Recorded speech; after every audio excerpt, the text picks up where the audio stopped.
Welcome back. I'm excited for this episode of My Why podcast. This is the podcast where I talk to creatives and or entrepreneurs about their passions and the reasons why they do what they do. And I hope that somebody listening to this episode will be able to be inspired. I absolutely know you will, who we're talking to today. So today we are talking all things content creation. Today we are talking to Kayla Boyd. You can find her doing it all on YouTube, on IG. She is also a writer, fashionista, the girl you can dress down, and she is the senior shopping editor at BuzzFeed. In addition to all of that, she has a mission to give women body positivity and touches so many women. And not to forget, her shoe game is unmatched. Just want to let everybody know that. Just going to throw that out there. But she's a shining star in this world, and she's that girl. Kayla, I'm so excited that you're here. Oh, thank you, Simone. That was so sweet. I'm honored to be here and so excited to be talking to you. What inspired you to just be a writer, and also like where does your love for fashion come from? Oh, fun. Yeah. So I am one of those nice kind of stories where I knew what I wanted to be my whole life. And I feel like that can be kind of rare. So I wanted to be a writer since I was a kid, like probably 8 years old. And I started writing like little poetry, poems and making my own like at home magazines and stuff like that. And just through like movies and stuff, I was like, oh, people like write as a job and I want to do that. so Right, right. yeah, I was just lucky enough to just kind of want to do that and stick with it. And of course, like also being a writer is a risky-ish career choice. So I was also lucky that my mom has always been very supportive. She's always been like, yeah, you're amazing, baby. Like, go ahead. so, Right, right. that was very helpful. So anyway, skipping ahead, I went to college for journalism and I was still in Michigan at the time. And Fellow journalist. Fellow yes, journalist. Go ahead, go ahead. yes. So I went to college for journalism, and in Michigan, people are like, "You want to be a writer? Like, what do you like? How?" So, right after I graduated undergrad, I went to Syracuse in New York, and I continued studying journalism because I just knew I didn't have the connects or the experience I needed to make it a career. And so I kind of moved my way closer to New York City and eventually became a writer in New York. And the fashion part was always tied in. Like I started experimenting with fashion probably around sixth, seventh grade. When you're a kid, you first kind of start hearing what you look like. And I was like, oh, this is so fun to just like wear color and match. And I just always had a little bit of a unique sense of style, especially again being in the Midwest in the suburbs of Detroit. I was never really afraid to wear crazy things, which I think it was just part of me. And again, One thing about Detroit, everybody gonna dress down. oh yeah, no, Everybody going to Detroit has dress down in style. Detroit. Yes, yes. So you was in the perfect place. Yeah, no, it was fun. Especially you have mentioned in the intro me having a love of sneakers, and I feel like Detroit has such a great streetwear culture. So I was just around it and also gravitated towards it. And so I knew I wanted to write about fashion again while I was inching my way to New York because it's just not an easy career choice, especially, and I was aware of that. And so eventually, right after grad school in 2017, I went to New York City, and New York City is really where I just got to kind of take everything to the next level, my writing, my fashion. So I'm really grateful. It was not easy. I feel like it's so easy to gloss over the journey, but no, I like moved myself in a U-Haul that I packed by myself from Syracuse to New York City. Like drove 4 hours alone, like because all my family's in Michigan. I also have my sisters are way younger than me. They're like 14 and 15 years younger. So my family, it's not easy for them to just be available, I guess I should say. And so, yeah, it was a struggle. My first apartment was a 5-bedroom sublease in Harlem, and it was nice. I was not used to that life. Right. But Yeah, that's a journey, though. yeah, thank you. But yeah, all of that is to say that I just was so determined to be a writer, and I just always knew since I was younger that that was something I felt good at. Like I felt like communicating, writing, being creative was fun, but also like I felt like it was the one thing like I can contribute to this world. So I'm just happy and lucky, honestly, that I felt able to stick with it all these years. Right. So like kind of shifting into okay, what you're writing now, we're going to talk about content creating, right? So there's so many different types of content creators. I mean, it's a plethora. So like, why did you choose to even get into content creating? To begin with, after you've been doing writing and journalism, like what made you really start focusing on content creating? Yes. Oh, I'm so glad you asked that because it is, even though they're closely aligned, it is kind of different. It Mhm. definitely is different. My career as a journalist is much different than my hustle as a content creator. So, Yeah. yeah, I started a blog in 2014. Kayla's Chaos. It's my baby, basically. And I started that in college. I was about 20 years old, so it's been about 10 years, and I do Oh my still have the gosh. blog. I know it's wild. It's so quick. Oh, like wild to think about. But yeah, no. So I started in college because, again, I just knew I wanted to write about fashion, but I didn't know how. Like, I didn't know anyone who was a fashion writer. I didn't know anyone who worked in media, honestly, at that time. So I started the blog as a way for me to experiment with like writing about my outfits and what I was doing in college. And Mhm. it was really chill, like really short posts. I would take pictures in my, like my mom's driveway in front of the garage door, like Yeah. very old school blogger looking, I feel like at this point. But Tumblr yeah, days. Tumblr days. So I started doing that. And as social media just started getting bigger and bigger, and I had an Instagram, but it wasn't like the thing I was doing. Like I wanted to be a blogger at the time, and not as a career, but I wanted to do it for fun. And yeah, just over years sticking with it and seeing Instagram just kind of be the thing, and then TikTok. Mhm. I just always had fun, and I just never stopped. Like I just never stopped writing and making taking photos. I also have a deep love for photos. Video, I kind of had to force myself with like TikTok and Reels, and So you know, I'm the flip. I have a flip, deep flip, love for yeah. doing video, photography. You gonna have to drag me to do it. I I don't. get I don't care. it. But people don't realize there's a It difference. is. It is. And I think Mhm. because I grew up with, like I mentioned earlier, like a magazine kind of mindset, like I wanted Right. to write and have photos and collages, and that was what I loved. So I think I just grew up loving photos. Like I was definitely that like teen who would carry around like a digital camera and like Oh take yeah, pictures of my yeah. friends. So I just love photos always, and blogging I was using photos. So yeah, but of course, like times change, and I jumped on the short form video stuff. Obviously, a long time ago at this point, but like years ago, Right. and also started YouTube around. I want to say it's been maybe 5-ish years, maybe around Okay. 2020, 20, 19. maybe 2019. I started really Okay. doing it. And Okay. I had experimented with a few videos before, but I started like actually being like, excuse me, this is part of my brand. Like, this is what I want to try. And YouTube is, I'm not super consistent with it like I am with like like my other social medias, but Mhm. I definitely still try to like grow it, keep up with it. Long form video is just, again, it's more work to edit. Different beast. So, Different beast. I tell people, I'm like, because with this TikTok thing shutting down, they're like, oh, just go to YouTube. I was like, it's a different yes, beast. Hmm. but YouTube is very it's long form, and that's a different conversation. That's you got to really know how to edit.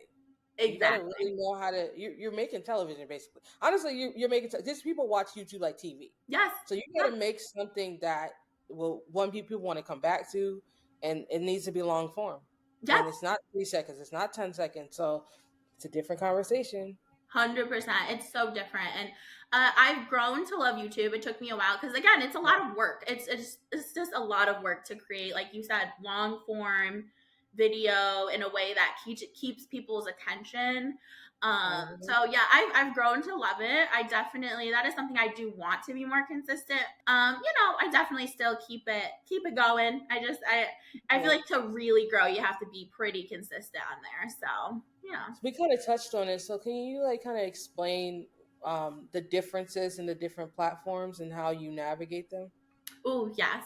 Navigating all the platforms is probably one of the hardest parts of content creation.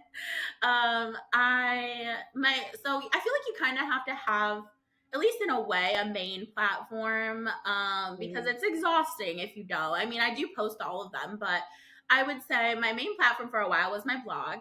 And even though I still have my blog, I would say it's shifted more to Instagram. Mhm. And with Instagram, I feel like like considering it as my main platform, I just think about it more when I'm doing my content strategy. So I'll be like, okay, I want some cute photos that I know I can use on Instagram. And then if I also take a video in this outfit or whatever, I can post it on shorts and on TikTok. Well, so so that was kind of my mindset, is using Instagram as my main driver and then using the other platforms to experiment. And I feel like Mhm. with TikTok, I definitely did a little bit more experimenting where I didn't care as much about the aesthetic of it all, which is nice, honestly. And that's, I Yeah. think, assuming this ban is happening, I think that that's one thing I'll miss, is a little bit more freedom on TikTok to not be cutesy all the time, just kind of talk to the camera more casually. Um, Yeah. and yeah, so I feel like just adapting to each platform and what kind of works on there is something that takes time, but is worth the effort. And then again, yeah, YouTube. I'll post on shorts. I'll post the same things I post on Reels and TikTok, but I also am like doing long form on there because I feel like that's what really creates an audience on YouTube. Sorry. Yeah. So yeah, it's a balance, especially working a full time job and trying to do all of that. That's Right. hard. Right. Yeah, it's hard. I feel like I shoot a lot of content on weekends, like a lot, because Yeah. on a normal week I'm at my desk, literally just like Yeah. You're working. typing Yeah. and writing and looking ugly, and but No. Yeah. So speaking of aesthetics, you're a big you're a big advocate of like body positivity yes. and confidence. Like, why is that mission so important to you? Oh yeah, so it goes back to like me kind of having the idea that I wanted to be a writer and be in fashion my whole life, and then I was also like, as you get older, even probably started when I was a teenager, you realize that you don't see a lot of people that look like you.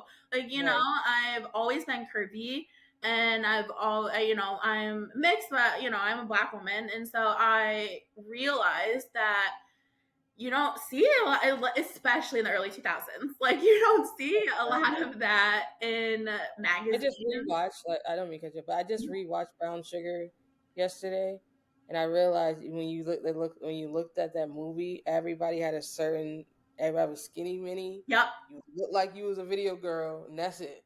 yep, yep, And then exactly. but except they did have the Queen Latifah's character, and the way that they portrayed her, it was always a little different. They Yes, always portray her just a little different. Like when the guy likes her, it's like if they try to make it almost feel the taboo. whole thing. Yes, Yeah, yup, yup. yeah, Yes, exactly, exactly. So I was just very aware of that at a young age. And even though I did go to schools that were pretty mixed, like mhm, diverse group of people, and I always had a diverse group of friends.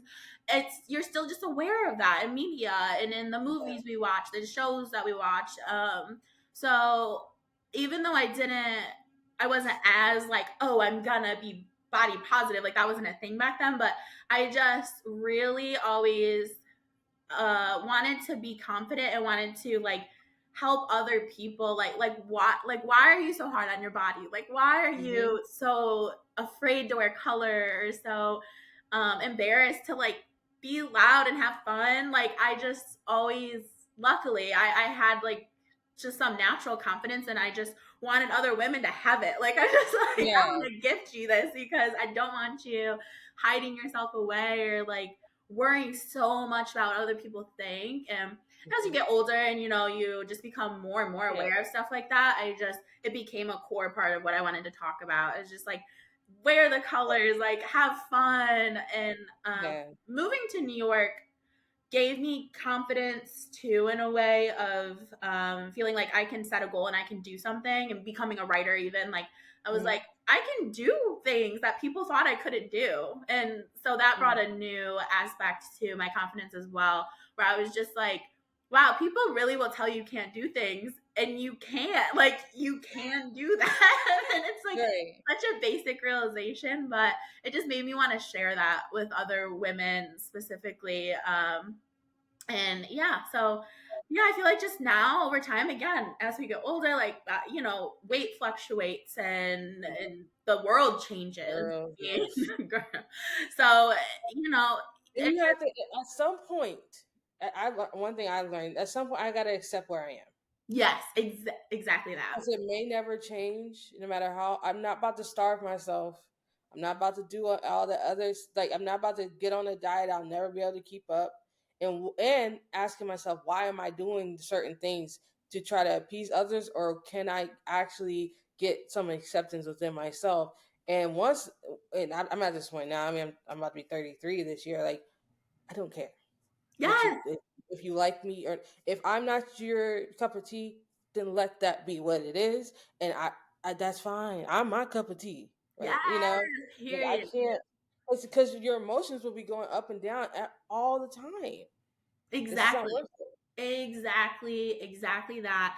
And yeah, I'm turning 31 in literally 2 days, which is Oh wild. yes, and happy early birthday, and I hope you enjoy it and celebrate. Oh, For thank sure. you. But yeah, no, exactly. Like we're very close in age. So yeah, like it's like once you get in those early 30s, you're kind of like, this is who I am. Like you start to have that feeling of this Mhm. is who I am. And it makes me sad, but also very understanding that we spend so much of our years thinking we're not small enough, thinking our Oh, hair doesn't look a certain way. oh Like my it's just, gosh, I this was is like, dang, so much such a wasted drag. time.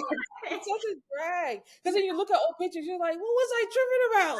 Exactly. And Oh, so, and there's of course like even someone who like constantly talks about body acceptance and confidence. We all have things we're insecure about. Like that's okay. I have things I yeah, am insecure about, but it's just not letting those things like hold you back from just living. Like wear a bathing yeah. suit, babe. Like Yes. Listen, listen, put on the clothes, wear it, look yes, good, you're wear it. gonna look good. Yes. So, okay, so you have been in traditional media. Yeah. You have, like I said, we were talking about social media. Do you think traditional media is becoming obsolete? Ooh, a good question. Ooh, I think in a way, but I'm biased, but I think that there is still such a need for. So I'm a shopping editor, so I write about products, but I feel like aside from that, the journalists who are on the ground, like I was actually recently watching the news and seeing like reporters on and the LA fires, Mhm. and I still feel like there's such a need for journalists who are doing hard work and like Mhm. telling stories that not everyone gets to see, because yeah, in Michigan or in New York we might not really understand what's happening with the fires in LA, but seeing journalists out there and like in risky situations, I still feel like traditional media in that sense is important. Do I think people care about it the way they used to? No, I don't, but I still think it's important, and I hope that people continue to care because it Yeah, really, the thing with social media, and as much as I love it, you'll find anything. You can find any argument for any side, and you could think that this person knows exactly what they're talking about and they really don't. So I do think there is still a need for traditional media as far as like people who are trained, people who are trying at least to be unbiased. Of course, we're all a little biased, but like trying to be unbiased and really showing us what's happening around the world, especially in such wild time, unprecedented Right. times. But the So thing is, like, a lot of times, I think there's this weird thing happening where it's like journalists sometimes, well, when you're in journalism, you realize some journalists are just journalists. Not every journalist wants to build a brand. exactly, totally. Sometimes they want to just do the work to be a journalist Yeah, and get their whatever story it is. They're not trying to be a personal brand, you know? totally. And that was my, when I was in journalism doing it, more frequently, like that was my thing. I was like, I don't want to be like I don't want to. I don't want to be a brand of just my Simone brand. And while I'm doing journalism, like I Yeah, wanted to just write the stories or film, or make the documentaries. And I'm just like that. That was my only goal, like to yeah, get this whatever story I'm thinking about out. It was never to be seen in that way. But I think those lines are so blurred now that it can. I yeah. don't know. I So don't know. no, it's so true. It's gotten weird with there's so many, especially in the magazine space, again, Yeah. shopping editors or lifestyle editors space. A lot of them are becoming influencers or like creators in their own way. And of course I'm one of them that also like does content Yeah. creation But I and is think writing. the section that you're in with doing, shopping, all that stuff actually runs together for me. It does. It So does. yeah, what I mean. So I think that's a little different. Like say if you were a food, writer, like that can run together for Totally. you too. Yeah. Totally. So I mean, I guess It depends. Yeah, yeah, it it just really depends, but depends. I definitely agree what you were saying that like some journalists just really want to do the work. Like they're not trying to be I work with plenty of people at BuzzFeed that like aren't trying to build a social media brand. Like and you would think, I mean BuzzFeed is a place that has traditionally had a lot of influencers, but like there is tons of journalists there that don't want to be posting their photo, don't want to be on camera, like they Right. want to do the work. And I still think that type of journalism is so important because Mhm. again, we're all regular people and like we're all just like regular people and every person Yes. yes, every person you look at on TikTok doesn't know exactly what they're talking about or on Instagram or whatever. And so it's just good. I think it's still so good to have real journalists just like that want to do the work and want to share what's Mhm. happening around the world. Like to me, that's still very valuable. Right. So, we talked about, like I said, we talked about fashion earlier, your love for fashion, and I had to ask you this question because this is something I'm curious about. Every year Halloween, I look forward to your posts. Yay! Every year, I look forward to say, what is Kayla going to do this year? Because Yay! you be having you be putting those costumes, outfits, all that stuff together that in such a creative way, things that that everyday people can go and duplicate. Oh, Like good. Yay. why are you like what is your whole creative process behind Halloween? I particularly Halloween time. That's when I really be like, okay, what is she gonna do this year? Oh, I love that you said that. This was like one of the first years where I realized people look forward to my Halloween content, and it made me so happy. I love to dress up, and Hmm. I really think it's so funny. It's like I just have an overwhelming amount of ideas all the time. So I'll like take notes in my notes app in my phone, and I'll be like, this is a cool costume idea I haven't done. So like, and I'll even save it for next year sometimes. Right. So this year I did 90s cartoon characters Yeah. and I had that idea like almost a year ago. It's so Wow. funny. And I'll just be like taking notes in my notes app and I can never just decide on one. So that's how I get these big series happening and I do all these things. But Yes. yeah, I love creating. It's hard to explain. I just have ideas and I want to do them and it's so fun to me. It's I always say like I don't actually have a lot of talents. I just really like to do a couple things. Like I love fashion, Right. I love writing, I love taking photos, making videos, whatever. And it's funny because it just consumes so much of my thoughts. But Right. Right. it's fun. So yeah, I take notes throughout the year. I'm a big Pinterest girly. I don't like I get ideas from Pinterest. I like to do my own spin on everything I do. I think that's Hmm. what makes content creating fun is Yeah. yeah, you being unique. But I love like being on Pinterest and getting ideas. And again, I'm a blogger, so I even look at other blogs and things like that. And if I see something really cool, I'm like, what would I like? What me as like a curvy Black woman, like on a budget, like what version of that do I want to create? And I Right. think that's fun for me. So I enjoyed every year. Just want to let you know, I really do. yeah, So, thank you. so what advice would you give someone who wants to get into content creating, and especially with platforms have the possibility of being removed, like we're seeing with Oh yeah. TikTok? Like how can people pivot? It's pretty much two questions. So, what advice would you give somebody who want to get into content creating, and what advice would you give for people if they have to pivot as well? Yeah. Oh, so with getting into content creation, as simple as it is, I say just do it. A lot of people will overthink getting into it, like, oh, I need to buy an expensive camera. I need to like do all this research. And you can do that stuff over time, but just start because you're never going to grow if you don't start. You're gonna look silly maybe in your first videos or whatever. Like, it's so funny. I was scrolling back on my TikTok to like save old TikToks, and I was like, oh, these ones from even like 3-4 years ago are a little embarrassing. Not embarrassing, but like they're not the quality. They're a little embarrassing, but like, they're like not the quality of content I do now, and it's only been a few years. So you will grow, like you will grow and change over time. You just have to get started. Like, don't be scared. A lot of people are also scared to put themselves out there, and it's okay. Not everyone wants to be an influencer. I get it, but like if you are someone who wants to try it, just start and just have a clear idea of who you're trying to speak to. I think some people get so involved in like trying to look a certain way, trying to look cool, trying to look important, and like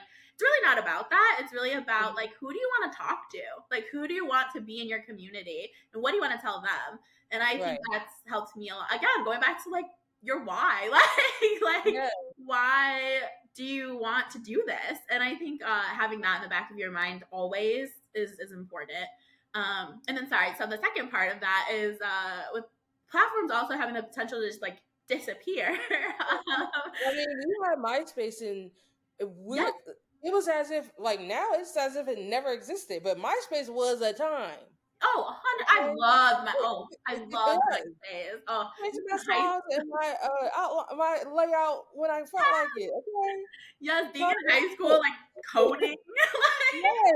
So funny. So that Vine, this is gone. Vine, yeah, exactly. Yeah, how big that is. TikTok, I mean, it could be the same thing. So how do people pivot? You know? No, that's so a good point, because I was thinking about that very like with the TikTok stuff, like very recently. And I would say, as much work as it is to dabble in different platforms, I do think it's good to not put all your eggs in one basket. Like if something happened to Instagram, I would be sad. That's my biggest audience, and that's the one I post the most.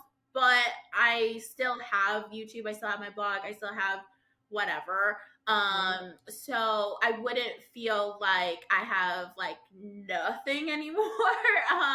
So I do think it's good to at least experiment with different platforms. Again, it's exhausting. It's not easy to post on everything. Like, it takes me a lot of time, but it's good to experiment and not put all your eggs in one basket. And that on top of that, I would really say have something that you own. Like, and it doesn't have to be a full blog. So for me, it's a blog. And I get, again, not everyone wants to do that. It's a lot. It's a lot of work. Like, my blog is the most work out of all of them. But have like a newsletter, maybe like have something, even a regular website, even if you're not like a blogger, have something that is yours that someone can't just shut down. So that is like something I think is kind of underrated, is having another platform that is yours, that's not Instagram, Threads, Twitter, whatever, whatever. And that's why I keep my blog. I've had people ask me like, why do you blog still? Like, people don't really do that anymore. And I get it. It's just like, I like having this. To me, it's like a time capsule. It's like a digital scrapbook. Like, it's the same concept of why businesses should have websites. Yeah, exactly. You can just use social media to promote and do that stuff, but you should also have a landing page. Exactly. Somebody can come back to. So same thing. I like the idea of having a home, a content home, basically. Like, I don't post, of course, I don't like post every single photo on Instagram on my blog, but like it's fun to sit there and be like, I'm gonna make a travel post because I went on a really cool trip, or like I'm gonna write about a bunch of outfits I wore recently and just have it live in my own space. Yeah. To me, that's fun, and of course, that's not everyone's thing. But again, you can do smaller ways like a newsletter. A lot of people really, especially business owners, like email lists because you have your customers like right there, and you don't Right have there to. for you. Yeah, Yeah. you don't have to worry about if they can find you on social media. So, yeah, there's different ways to do it, but if you can have something that's away from social media, that's also, I Mhm. think, helpful. So this podcast is called My Why, right? So let me ask you the question: why? Like, what is your why, and why do you continue on this journey? Yes. So, from a me perspective, I genuinely enjoy being creative, and I genuinely love seeing how I've grown over the years. So, from like me thinking about myself, I keep doing it because it's fun for me. And I think it's so cool to have like a digital diary of like these different Right. stages of your life. And like, again, trips I've been on, outfits I've worn, things that have gone out of style. Like, it's to me, it's like really beautiful. And I think I don't know if I'm gonna have kids, to be honest, but if I do, it'd be so cool Right. for them to see my blog. Like this is my life. Like for now, I've had it for 10 years. So Yeah. to That's me, so that's cool. it's motivating. It's fun. And then on the other side of that, possibly the more important side of that, is like I touched on before. I grew up with again, luckily I had a pretty supportive family, but I did grow up with people telling me like you want to be a writer? Like, you want to move to New York? Like, that feels like such a pipe dream. And I did it. And I feel the same way with a lot of aspects of my life, like traveling. Like, a lot of people in the Midwest haven't been to Paris or London. And, like, I get Yeah. it. Like, funds are tight, resources are tight. Like, I get it. But just being able to do things like that in my life has taught me like you really can like do anything you set your mind Yeah. to, and it feels Right. very generic to say that, but I just really want other women of color, plus size people, the LGBTQ community, people who are overlooked so often. Like, I want them to not be held back by people telling them they can't do things. And so I feel like that's my biggest why is like, girl, stop like letting like dusty, crusty men tell you you can or can't do something. Like, please don't let them stop you from shining. And I Right. know we see that so much, but I think it's such a positive impact when you just see someone living their life and doing it. Like, you see someone Mhm. who's plus size in a bikini, or you see Mhm. someone who, a person of color traveling to another country. Like, I think that it does something when you see it. And so Right. that's why I keep doing it. The next segment we have is called "I Heard It on the Gram." Right. So I'm gonna pull up an audio. I'm doing audio, but so you can listen to it and just tell me what your thoughts are. Any views. Stop. As creators, we should stop judging our content based on views, likes, and numbers. Content is a form of art, and it doesn't need validation from random numbers. So, don't let the metrics stop you from posting, and know that you will hit your goals soon. So what's your thoughts on that? Love it. I love it because I've thought about this a lot. And I've always had content goals. Like, my goal on Instagram was to hit 10K. It took me years and I finally did, but it took a long time. And on YouTube, my goal still is I hit my subscriber goal, but I still need to hit a views goal to get monetized. So I constantly have goals, but not letting those drive what you're making is harder than you would think once you're in it and you're like, oh, this works. I want to do this, or I want to try something crazy to get views. Like, I feel like what that person said is so true, where if you think of it more as art, or like, this is my life, this is what I'm doing, this is what I enjoy doing, Mm-hmm. then you can take less pressure off of yourself with the numbers. And I feel like that kept me going over the years of like, I've had many years where I was like, I'm barely growing at all, but I'm making content that I like. Like, Mm-hmm. I could maybe be doing something more risky or more, I don't know, more funny. But I enjoy fashion, body acceptance, traveling. Those are things I enjoy. And so that's what I want to share. That's my art. And yeah, of course I felt pressure with numbers or trying to grow, but like I always try to come back to, well, I don't want to post things I don't like just for views. Right. Our last segment it's called Be Encouraged. And for this segment, it's something I wanted to give something to my guests that came on. Before every episode, I sit and try to get a download of something I'm supposed to say to you that will be encouragement for your journey, as you're going on your journey. And what I got for you is compromise is not an option. And you doing things the way that you see it, the way that you want it to be, and how positive you are, and everything all around it is who you're supposed to be and where you're supposed to be and how it's supposed to be. And you don't compromise anything about yourself in order for anything else, for any type of gratification or any type of, just things that you think you want to get, you will get because you didn't compromise. Oh, that's amazing. Even if it takes a little longer, it doesn't matter. It will sustain because you got it the right way. Oh, thank you. Yeah. Oh, So thank you. you're I welcome. needed So that. I'm glad because I that is something that it really hit my when I hit my spirit. I was like, okay, yeah, it's for you. So hopefully you can grab that, hold on to it, and keep going. That That's was all you can do. beautiful. I'm so happy we did that. Like that was needed, honestly.